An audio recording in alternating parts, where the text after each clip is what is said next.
I tried to do just went very wrong. But I will say this: the young girl, as she had started to walk home, like basically I drove by her once, almost went home, and then decided let me just go check on her again. If she had still been sitting out in front of the school, I would have tried to pull up, but it was a busy street, so there was nowhere for me to pull over and approach her in a non kind of threatening way. Anything I was gonna do, I was either gonna have to roll up in my big car with the tinted windows and put my window down, hey, do you want to use my phone? It just everything just seemed so creepy. And by the time I drove by her a second time, she was kind of already walking away from the school, and she seemed not scared or anything, but I ended up pulling, over a little further ahead of her to not frighten her.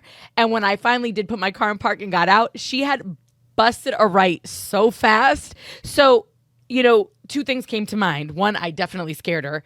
And two, she was at least aware enough of her surroundings, I think, to see that this car was pulling over and to be yeah, you know what? Let me go ahead and go the other way. Go the other way. I felt absolutely horrible because I'm pretty sure from this moment forward, she will for sure tell everybody she almost got kidnapped.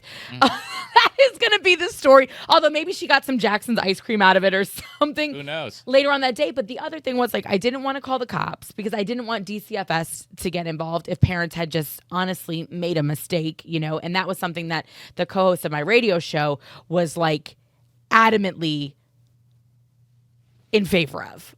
Laz wanted me to call the cops. He was call the cops, let them handle it. And I was kind of just well, I don't necessarily agree with that because it wasn't an emergency situation. It didn't feel that way. Like I said, she didn't seem frightened. I was probably the most frightening part of her morning. But on the flip side of it, parents have so much going on in their lives. And Laz was when I tell you, had no sympathy for these parents. It's their fault. They should be aware. F that. If DCFS gets them. And I was just kind of okay, well, that's felt a little judgmental because, things happen. I know kids get left at school. There's miscommunication between parents on whose day it is to pick up and take to sports or whatever.